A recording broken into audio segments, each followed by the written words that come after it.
So this guy comes up to me the other day at the gym, and he goes, I think it's weird that Nico Iamaleava wears pajama bottoms in practice. I'm like, I've seen practice. I've seen Nico wear pajama bottoms. I haven't seen them happen at the same time. So I asked Cooper Mays about it. He said he shows up to the facility in pajama bottoms, but everybody has workout gear they have to put on to be in the facility, whether it's the weight room or whether it's on the football field. So unless he's going and throwing on his own, which nobody would object to, he's not throwing in pajama bottoms. It's almost as if the lore of Nico has gotten as big as his talent. Does that sentence make sense to you, Caleb? The allure of Nico has gotten as big as his talent? The lore, L-O-R-E, not A-L-L-U-R-E. So the lore, it's almost like he's Polynesian, so he has to be super tough, and he has to be super competitive. He is from California, so he has to be kind of laid back. He wears pajama pants, so that's kind of cool, isn't it? It's just like the lore of Nico has gotten bigger than the impact he may even have on Tennessee's program. Yeah, we are following a lot of Nico right now and a lot of his personal stuff, and you're right, it's kind of funny. As long as he doesn't get a girlfriend that doesn't exist. Very fair point. Very fair point. I think the lore is very much there. I wonder if we should ask him if his pajama pants helped him steal Manti Te'o's girlfriend. I'm sorry. Right. Or ask him about his big blue ox. Because right now, it's a Paul Bunyan status. It's huge. Speaking of Paul Bunyan status, Rick Terry Jewelry Design. They want to be your jeweler looking for affordable game day jewelry. We have a Paul Bunyan type of giveaway soon. Time to stomp the Gators. We'll give away a Garmin watch. Tell you more about that. Go to rickterryjewelry.com, rickterryjewelry.com, and just tell them, hey, Dave Hooker sent me, so I want to stop in and say hello. Probably do something free for you, take care of you. He does that. He's not going to wear pajama bottoms on the Vol walk, though, is he? Nico? What if he wore a suit jacket with pajama bottoms? What if he did that, guys? Let's pajama bottoms as a suit, kind of looking like that Carmelo Anthony long suit that they had that they make. I forgot it, man. Early 2000s was a vibe with the outfits. Yeah. Man. All right. Would you legitimately, really, would you have a problem if he wore pajama bottoms on the Vol walk is in some shape, form, or fashion? Used to be the previous administrations, it had to be suit and tie, which a lot of them hated. And you probably saw the picture of Jacob Warren when he's giving the peace sign on his last home game, and he's dressed in something casual. I think it was like all orange. So the rules aren't there nearly as much as they were, or maybe it's for senior day. But would it be like a slap in the face of nostalgia and history if he wore pajama bottoms in the Vol walk to a game? What say you? And let's make that the poll question when we can. I want to hear from you on the message board, but the question is, would you be offended if Nico Iamaleava wore pajama pants on the Vol walk? That's the question I want to ask of you today.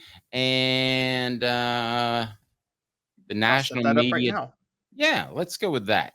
Travis calls it an urban legend. I agree. Hit like and subscribe. It has gotten that big. Now, the thing that I will tell you about the national media, Travis, is here's what's going to happen the first time Nico Iamaleava has a bad game. They go, oh, it's those pajama pants, and he seems a little too laid back. If he doesn't have elite success, Caleb, we are going to hear the very same narrative that you heard out of blank.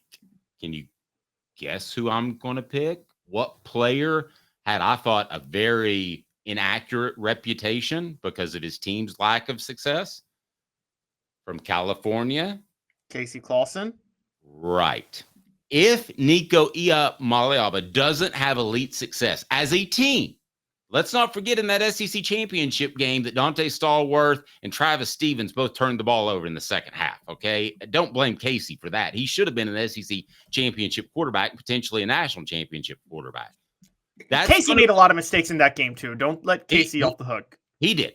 But he missed Kelly Washington on a fade that was so wide open for a touchdown. He did. And Julian Battle dropped an interception. We could go on and on, but he wasn't the main reason I thought they lost. Nevertheless, that's what people are going to say about Nico, is he's too casual. He's too laid back if he doesn't win. Am I wrong or right?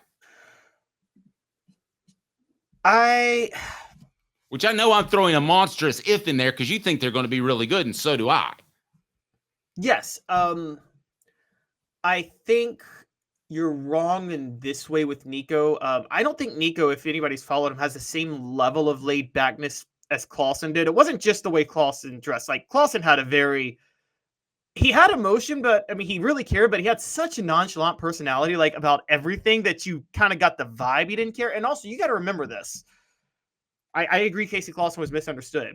It wasn't like he didn't have a bit of an ego where his mouth got in the way a lot of times. Remember when he missed the Georgia game, Dave, and he said, if I was playing, we would have won by 2 touchdowns?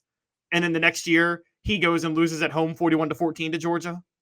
Which I can't criticize because I loved it at the time. I was like, that was cool. He did. He brought some of that upon himself. And I still remember with the video cameras around after that 2001 SEC championship game, he said, well, came out here and we played the best we could, because he was upset with Travis Stevens. At least I'm reading into this. He was upset with Stevens and Stallworth for the turnovers. And he just kind of goes, with this shoulder shrug for you on our audio platforms, and did the best we could. The best you could is not what people are looking for in the SEC championship game. So he was a little tone deaf to how some of his comments were being read.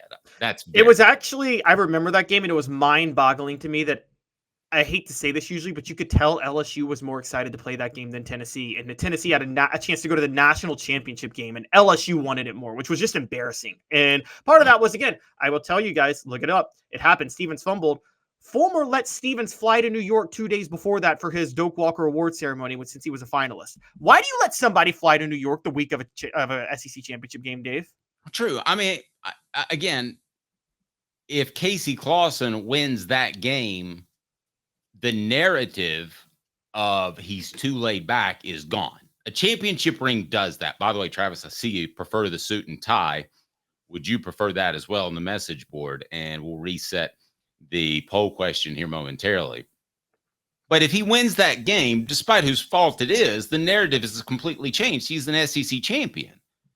The narrative on Nico is going to be very similar to Casey Clawson if he doesn't win a championship, which you and I both think he will.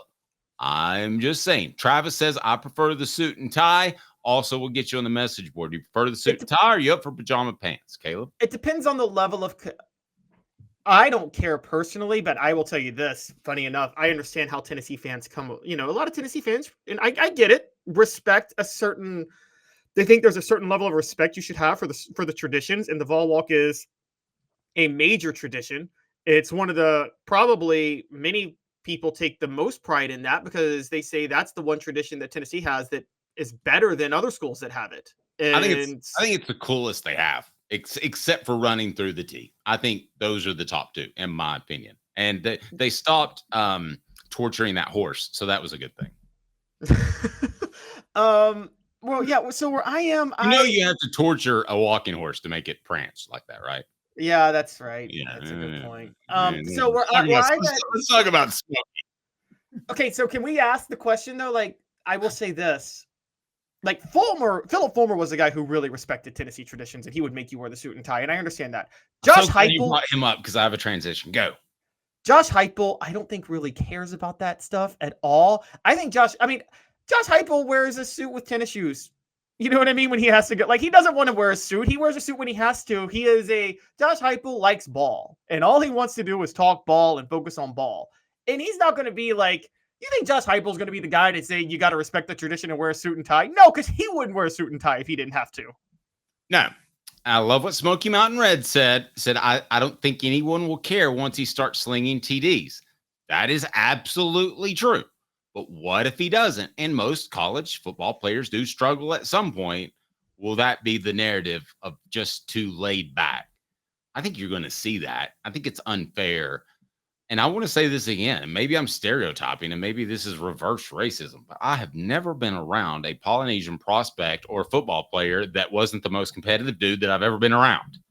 I mean, it is. And I talked to Cooper Mays about this too. And he said, it's just in their culture. Take pride in what you do. Take pride in family. So I think the chances of this not panning out are almost zero. But you know what they're going to do? And the reason you brought up Philip Fulmer, that made something click. You know what people hated was the hand clap. Oh my gosh, yes. Do something bad.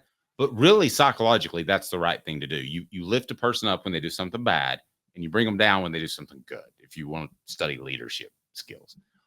Okay, so he was doing the right thing.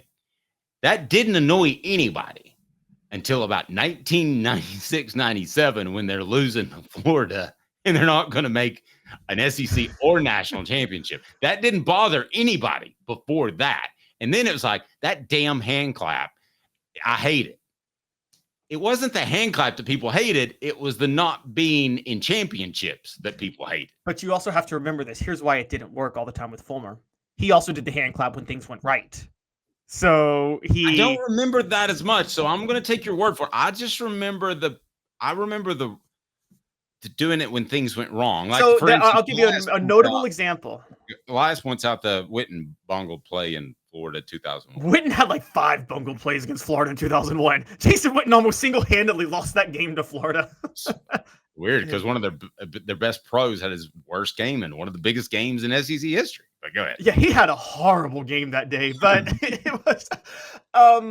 So I just an example is Florida, the 98 Florida game, Tennessee won on the first drive when Florida's driving. Remember when the first fumble that Al Wilson forced in the end zone that Raynoch Thompson recovered? Yes. Fulmer's clapping right there. He's clapping for his team.